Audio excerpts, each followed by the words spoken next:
지난 주일에 우리가 옛사람을 버리고 새사람을 입으라 라는 주제를 가지고 말씀을 나누었습니다. 이 말씀을 우리가 살펴볼 때 가장 먼저 해야 될 것이 옛사람이 어떤 존재인가, 그 실체를 알아야 한다고 했죠. 옛사람이 어떤 존재인가?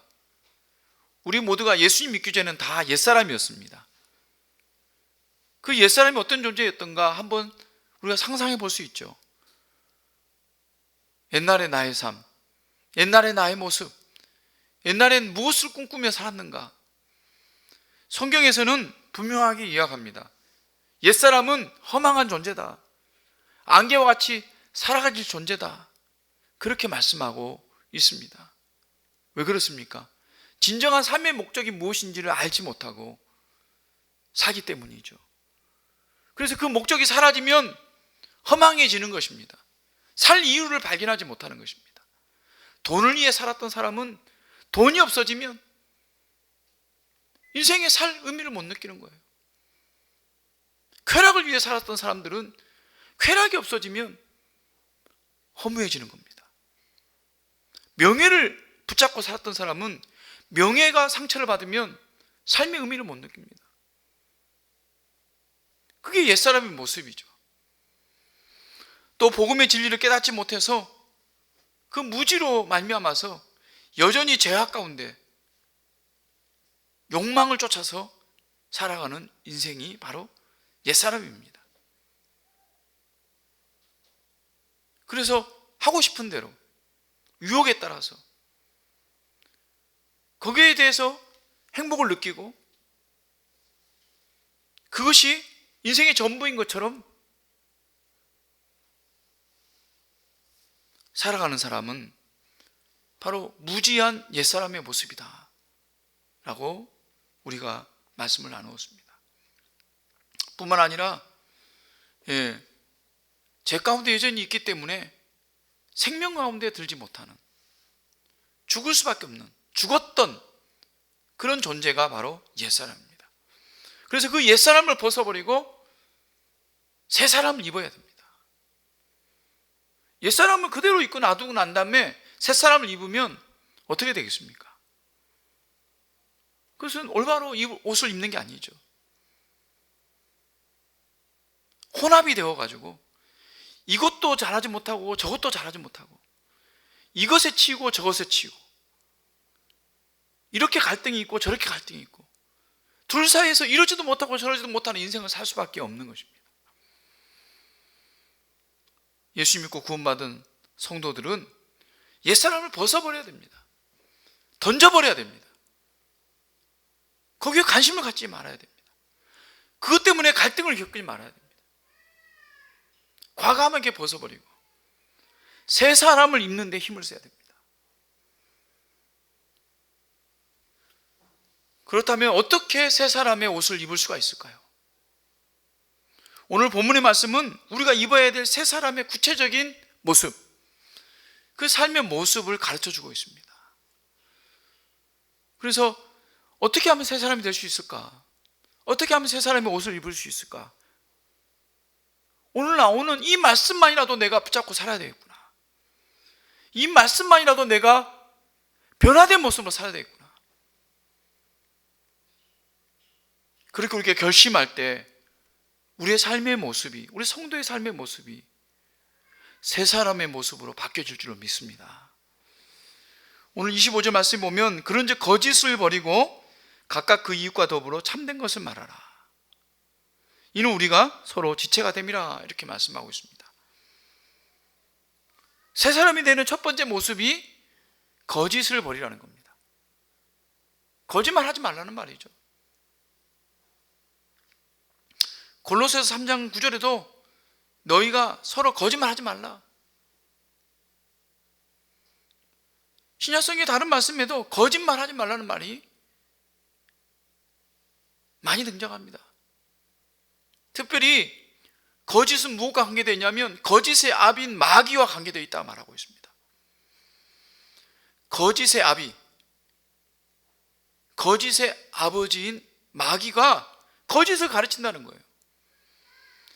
모든 죄 짓는 것의 근간은 거짓이 들어 있습니다. 누가 가르치는 겁니까? 마귀가 가르치는 겁니다.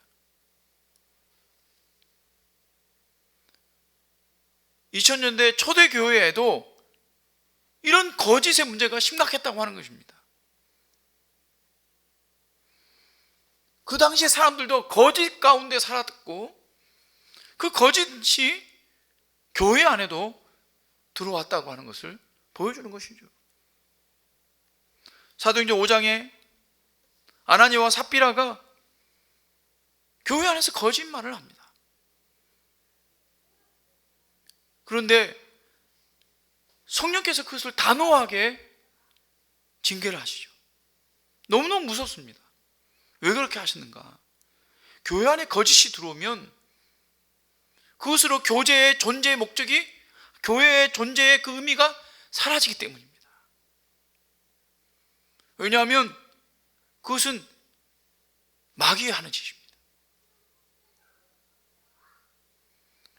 2000년에도 그렇게 심각한 문제였지만 오늘날에도 마찬가지라고 하는 것입니다. 오늘 우리 한국 사회도 거짓이 판을 칩니다. 거짓 때문에 얼마나 많은 문제들이 있는지 모릅니다.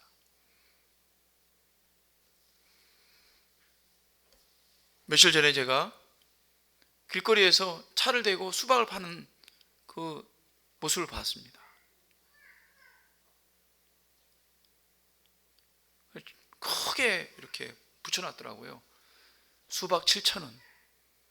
깜짝 놀랐습니다. 지금 수박이 얼마나 비싼데 7,000원이요. 그래서 제가 지나가다가 차를 세우고 가봤습니다. 수박 사려고 간 거죠. 갔는데 7,000원짜리가 있긴 있었어요. 아주 작고 볼품 없는데 맛도 없어 보여요. 그런데 그거는 몇 덩어리밖에 없고 나머지는 다 12,000원, 15,000원, 17,000원 이런 수박, 다 그런 수박이더라고요. 그리고는 자세히 보니까 그 밑에 작은 글씨로 7,000원부터 이렇게 돼 있는 거예요. 7,000원부터. 이거 속이는 거죠. 관심을 끌게 해가지고 일단 와보게 하는 겁니다. 근데 차 세우고 거기까지 갔는데 좀 사고 싶은 마음이 들 수 있잖아요. 근데 이게 거짓이라는 말이 생각이 딱 드니까 딱 사기가 싫었습니다. 그런 게 너무 많습니다. 옷가게 같은 데 가서 보면 80% 세일 이렇게 하잖아요. 그런데 가서 보면 뭐 가격이 비슷합니다. 말은 80%지만 실제로 파는 가격을 정해놓고 세일 가격을 붙여놓는 거죠.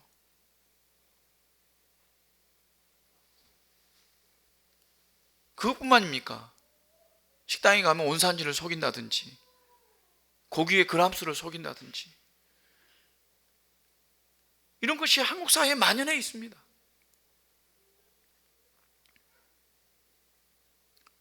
저는 요즘 이 재판하는 것을 보면 정말 둘 중에 한 사람은 거짓말하는데 끝까지 거짓말하는 것은 아니다. 그래서 1차에서 끝나지 않습니다. 2차 끝나지 않습니다. 3차까지 가가지고 결정이 났는데도 불구하고 끝까지 억울하다 그렇게 얘기합니다.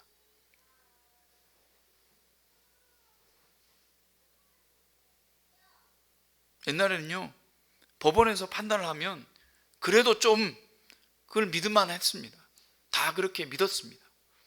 요즘은 그렇게 놔둬요. 끝까지 그것을 인정하지 않습니다.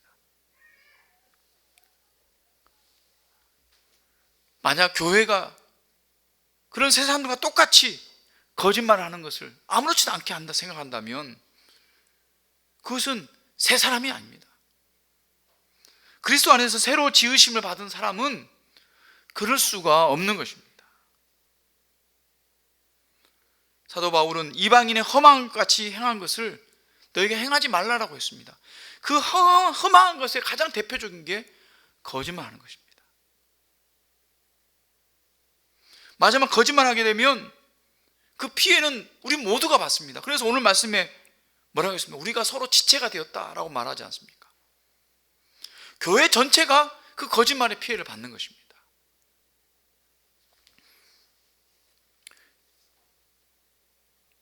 적군이 쳐들어올 때 그 적군이 쳐들어오는 알리는 것을 우리가 파수꾼이라고 합니다. 성벽 위에 파수꾼이 항상 지키고 있죠. 근데 멀리서 적군들이 쳐들어오면 징을 치고 나팔을 불면서 적군이 쳐들어왔다고 알립니다. 그런데요, 그 파수꾼이 평소에 거짓말하는 사람이라고 한다면 어떻겠습니까? 적군이 쳐들어오는데 나팔을 불면서 적군이 쳐들어서 알려도 사람들이 믿지 않습니다. 교회가 주님이 재림이 오고 심판이 있다라고, 그리고 믿지 않으면 예수님을 통해서 구원받지 못하면 지옥에 갈 거라고 그렇게 말을 해도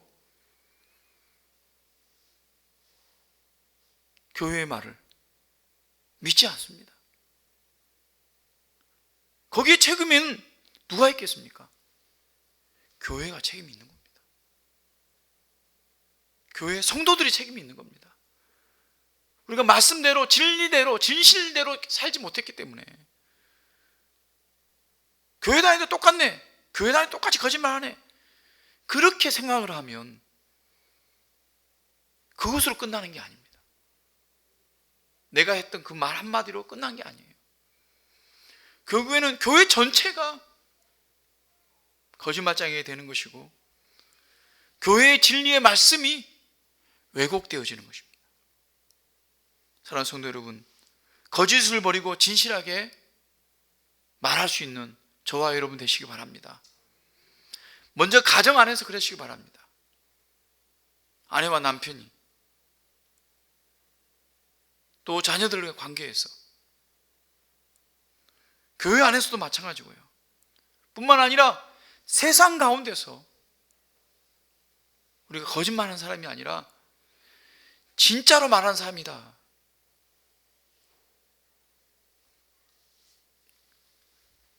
그러한 새 사람의 옷을 입는 저와 여러분 되시기를 주님으로 축원합니다. 두 번째로, 어떤 것을 버려야 합니까? 분을 내어도 죄를 짓지 말며 해가 지도록 분을 품지 말고, 그렇게 말하고 있습니다. 분을 내어도 죄를 짓지 말라, 그렇게 말하고 있죠. 분을 통해서 죄를 짓지 말라, 이 말을 하는 것이죠. 그러니까 분과 죄를 구별을 하고 있습니다. 다시 말하면 분을 내는 것 자체가 죄는 아니라는 것이죠. 그러니까 분 자체를 정죄하는 것은 좀 곤란합니다. 분냈다고 해서 다 나쁘다, 화냈다고 해서 다 나쁘다, 그렇게 말할 수 있는 것이 아닙니다. 예수님도 분을 내셨어요. 화를 내셨어요. 예수님께서 성전에 들어갔을 때 성전에서 장사하는 사람들을 보고 화가 나셨어요. 그래서 그 상인들의 펴놓는 자판을 다 들러 엎었습니다.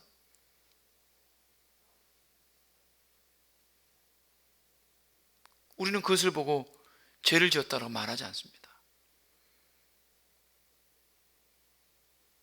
성경에 보면 성부 하나님도 분을 내시는 분입니다. 진노하시는 분입니다. 그 진노하심으로 백성들을 심판하시기도 하고 징계하시기도 하시고 민족을 진노로 말미암아 멸망시키기도 하시는 분이 하나님이십니다. 특별히 하나님은 진노로 노아 홍수를 통해서 이 인류를 심판하셨던 분이세요. 그래서 분이라고 하는 것 자체가 죄가 아니라는 것이죠. 근데 문제는 뭡니까? 그 분으로 말미암아서, 그 화로 말미암아서 죄 짓는 대로 나아간다는 것입니다.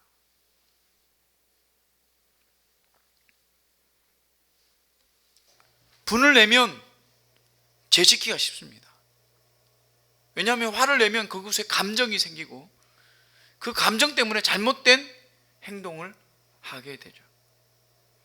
특별히 우리나라 사람은 화를 잘 참지 못해서 그 화 때문에 범죄하는 게 참 많습니다. 화를 내면 욕을 하고요, 비난을 하고요, 저주를 하고요. 저주를 하는 것은 하나님께서 지옥에 내려갈 심판을 받을 것이다 라고 말씀할 정도로 악한 죄입니다. 또 분노를 하면은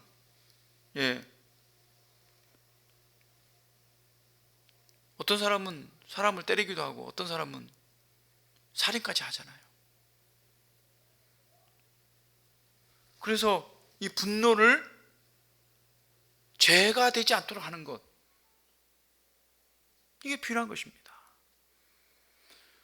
우리가 분노할 때는 또 분노해야 됩니다.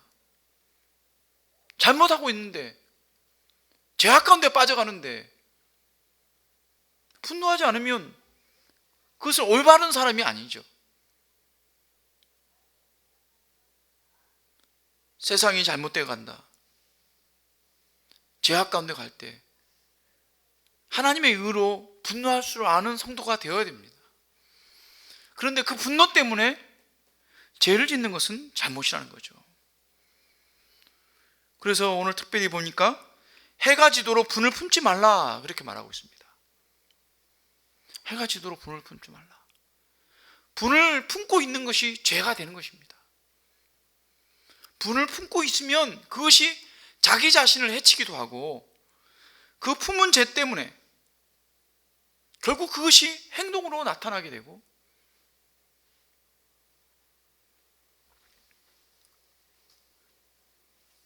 그래서요,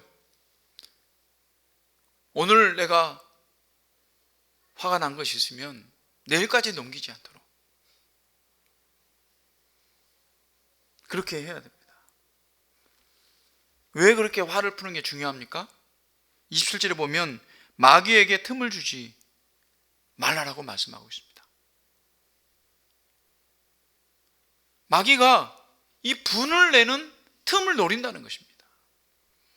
화를 내는 그 틈을 노려서 우리를 넘어지게 만드는 거예요. 화가 나 있으면 마귀가 역사할 틈이 많아지는 겁니다. 그래서 죄를 짓게 되는 거예요. 그래서 공동번역에서는 발 붙일 기회를 주지 마라. 마귀가 슬그머니 들어올, 그래서 발을 디레밀 그런 기회를 주지 말라 라고 말하고 있는 것입니다. 그렇기 때문에 화가 났으면 물론 그것을 금방 푸는 건 쉽지 않습니다. 우리가 예수님이 아니고, 그리고 항상 성령 충만하지 않기 때문에. 하지만 그걸 품고 잠자리에 들지 말라는 것입니다. 저는 결혼할 때 이 말씀을 좀 지키고 싶었습니다. 그래서 아내와 약속을 했어요. 우리가 부부싸움을 해도 절대로 각방을 쓰지 말자. 지금까지 그걸 지키고 있습니다. 근데 진짜로 유익이 많습니다. 화가 났지만 그래도 같이 손잡고 자면 그래도 다 풀리더라고요. 사랑은 칼로 물베기라고 했지 않습니까? 화가 나지만 사랑하기 때문에 서로가 용서할 수가 있는 거예요. 이해할 수 있는 거죠. 그리고 알고 보면 그렇게 큰 일도 아니었어요. 근데 그 당시에는 그 화가 정말 주체를 못하는 거죠. 그럼 오늘 말씀처럼 마귀에게 틈을 주지 않게 해주셔서라도 우리가 그 화를 내일까지 넘기지 않는 그런 지혜로운 사람이 되어야 됩니다. 이게 새 사람의 모습입니다. 여러분은 새 사람의 모습으로 살아가는 성도가 되시기 바랍니다. 세 번째로 28절 말씀을 보니까 도둑질하는 자는 다시 도둑질하지 말고 돌이켜 가난한 자에게 구제할 수 있도록 자기 손으로 수고하여 선한 일을 하라 그랬습니다. 도둑질이 뭡니까? 자기 것 아닌 것을 빼앗는 것이 도둑질이죠. 남의 것을 훔치는 것. 요즘은 도둑질도 형태가 다양해졌습니다. 그래서 남의 것 물건 훔치는 것, 이것만이 도둑질이 아니라 요즘은 지식을 훔치는 것도 도둑질이죠. 그래서 대학생들이 논문을 쓰려고 다른 사람들 거 뺏기는 것, 도둑질입니다.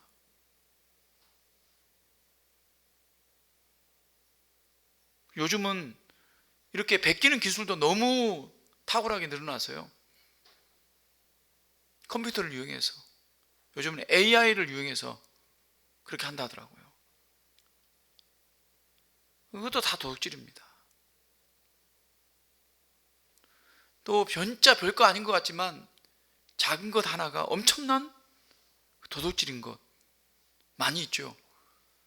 회사에 정말 세계적인 그런 기술을 가지고 있는 회사에서 그 정보를 조그만한 USB에 복사해가지고 그걸 팔아 넘깁니다. 자기는 매덕 받았지만 그것으로 말미암아서 입는 피해는 수천억이 되는데 그것을 팔아 넘기는 사람도 있어요. 그건 엄청난 도둑질이죠. 그냥 물건 훔치는 도둑질과 비교가 안 됩니다. 그것은 정말 나라를 팔아먹는 것도 마찬가지거든요. 이런 형태의 도둑질, 그것 말고도 남에게 줘야 될 거 주지 않는 것, 그것도 도둑질이죠. 땀 흘려 얻지 않고 속여서 내지는 편법으로 얻는 것, 그것도 다 도둑질입니다.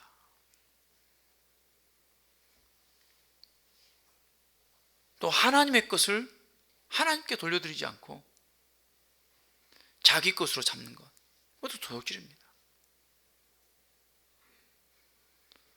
사랑하는 여러분, 도둑질 하지 마시기 바랍니다.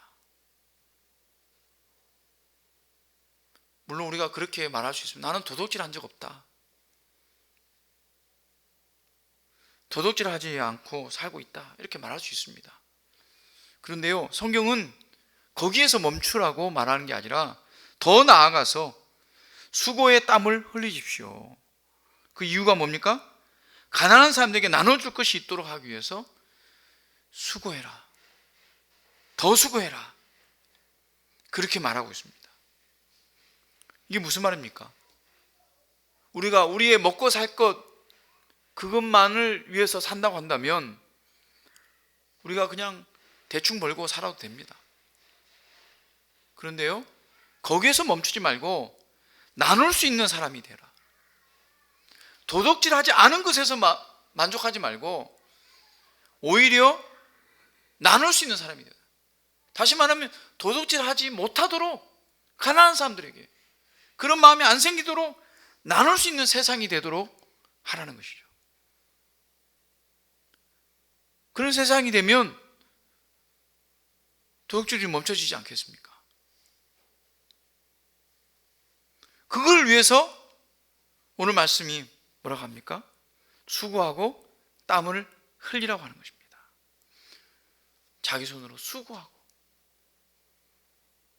땀을 흘려서, 그래서 선한 일을 감당하라고 말씀하고 있습니다. 이것이 새 사람의 모습입니다. 참 어떻게 보면 새 사람의 모습이 어떤 무거운 짐처럼 느껴질 수가 있어요. 그런데요, 우리가 당연히 말씀을 읽고 그 말씀 안에 살게 되면 이것은 너무나 당연한 이야기예요. 그래서 우리가 이런 일을 만약 도둑질 같은 일을 하게 되면 우리 마음에 성령께서 말씀하세요. 그럴 때 우리가 그것을 멈추면 되는 것입니다. 그러면 우리는 내가 지금 새 사람을 입고 있는 중이다, 그것을 느낄 수가 있는 것입니다. 그런 새 사람의 삶을 살아가는 저 여러분 되시기 바랍니다. 오늘 마지막으로 29절 말씀을 같이 한번 읽어보겠습니다. 시작. 여의 입 밖에도 내지 말고 오직 덫을 세우는데 소용되는 대로 선한 말을 하여 듣는 자들에게 은혜를 끼치게 하라. 더러운 말을 버리라고 했습니다. 더러운 말. 어떤 사람은요, 입에 더러운 말을 달고 사는 사람들이 있습니다. 말끝마다 욕하고 말끝마다 저주하는 말을 하고.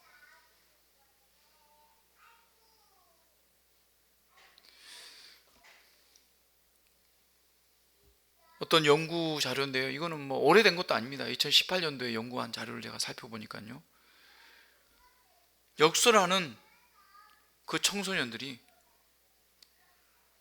뭐 중학교 대상으로 이렇게 검색을 하는데, 예, 내가 욕을 한다 하는 사람이 80%가 넘어요. 82%가 그래요. 매일 한 번 이상 욕을 한다, 45%그 정도로 나왔다고 합니다. 그런데 제가 볼 때는요, 그보다 더 심한 것 같아요. 놀이터에서 아이들, 초등학교 아이들이 놀고 있을 때 말하는 거 보면 그냥 욕을 입에 달았어요. 초등학생인데. 초등학교 때 그렇게 욕을 하게 되면 중학교, 고등학교 당연히 그렇게 입에 욕을 달고 삽니다. 그래서 나중에 어른이 돼 보면요, 조금만 화가 나도 욕을 하게 되는 거죠. 술을 먹으면 욕을 합니다.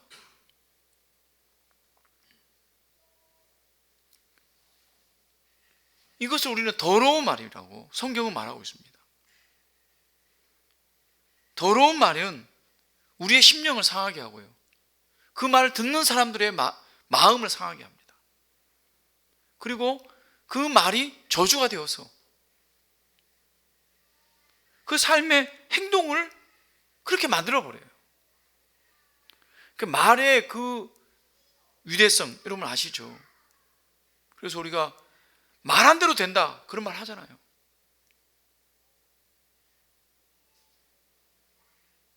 청소년들이 하는 욕을 살펴보면 그 욕이 대부분이 다 저주의 말이에요. 정말로 악한, 그 뜻을 살펴보면 너무너무 악한 말을 아무렇지도 않게 하는데, 그게 습관이 되면 그것이 나중에 범죄로까지 이루어지는 거죠. 그래서요, 또 어떤 연구를 따라보면 청소년 중에 흡연하고 음주하고 마약을 하는 청소년 중에, 욕설을 사용하는 아이들 중에 그런 가능성이 더욱더 많다는 거예요. 사랑하는 여러분, 우리는 더러운 말을 아예 입 밖에도 내지 않기를 원합니다. 훈련을 통해서 할 수가 있습니다. 그런데 오늘 말씀에 보면 뭐라고 했습니까? 더러운 말을 하지 않는 것에 그치시는 것이 아니라 은혜를 끼치게 하라. 듣는 자들에게 은혜를 끼치게 하라. 어떻게 하면 은혜를 끼치게 할 수 있습니까? 축복의 말을 하는 거죠. 축복의 말, 아름다운 말, 선한 말, 칭찬하는 말, 권면하는 말, 위로하는 말, 이런 말을 할 때 은혜를 끼치는 말을 할 수 있습니다. 우리는 새 사람입니다. 새 사람을 입고 살려고 하면 은혜를 끼치는 말을 해야 합니다. 가정에서 남편에게, 아내에게, 자녀들에게 한번 연습을 해볼까요? 은혜를 끼치는 말. 사랑합니다 한번 해봅시다. 옆에 사람에게 사랑합니다, 축복합니다, 참 예쁩니다, 참 멋집니다, 참 아름답습니다. 박집사님 왜 한마디도 안 합니까? 자, 큰 소리로 따라서 하겠습니다. 사랑합니다, 축복합니다, 아름답습니다, 예쁩니다, 멋집니다. 이런 말을 입에 달고 살아야 돼요. 입에 달고 살아야 돼요. 여러분이 만나는 사람들 만날 때마다 참 멋지네요, 참 좋습니다. 참 잘합니다. 아무것도 아닌 일도 칭찬하시고, 그게 은혜를 끼치는 말입니다. 더러운 말을 버리고 이 은혜에 끼치는 말을 하게 되면 우리가 새 사람으로 살아가는 것입니다. 말씀을 맺겠습니다. 오늘 말씀 30절에 보면 하나님의 성령을 근심하게 하지 말라 그랬습니다. 하나님의 성령을 근심하지 말게 하라. 어떻게 하는 것이 하나님의 이 성령을 근심하게 하는 겁니까? 거짓말하는 것입니다. 거짓말하면 성령께서 슬퍼하십니다.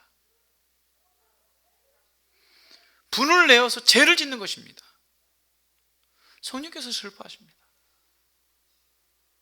도둑질하는 것입니다. 더러운 말을 하는 것입니다. 그럴 때 우리 안에 살아계시는 성령께서 근심하시고 슬퍼하시고 안타까워하십니다. 우리 자녀가 거짓말하고 화를 내면서 죄를 짓고 도둑질하고 더러운 말을 막 쏟아내면 어떻게 하겠습니까? 부모 마음이 어떻겠습니까? 얼마나 근심이 되겠습니까? 아이고, 저놈 자식이 저렇게 살면 어떻게 할까? 그런 마음이 들잖아요. 근데 성령께서 똑같다는 거예요. 성령께서 우리 마음 가운데서 그렇게 탄식합니다. 그리고 우리가 어떨 때 기도할 때 저는 그걸 느껴요. 기도할 때 성령께서 내가 잘못한 거에 대해서 얼마나 탄식하셨는지, 그래서 회개하게 되는 거죠. 주님, 제가 이랬기 때문에 얼마나 마음 아팠습니까? 얼마나 슬퍼하셨습니까? 우리는 성령을 근심하게 살아서는 안 되겠습니다. 성령의 근심하시는 그 마음을 여러분 깨달아야 됩니다. 우리는 성령을 근심하게 하는 자가 아니라 성령님을 기쁘시게 하는 자가 되기를 원합니다. 거짓을 버리고 죄를 짓지 말고, 특별히 정말 은혜를 끼치는 말을 하도록, 그래서 우리 안에 성령께서 역사하시는 그런 믿음의 삶, 새로운 그런 구원받은 백성의 삶을 살아가는 저와 여러분 되시기를 주님으로 축원합니다.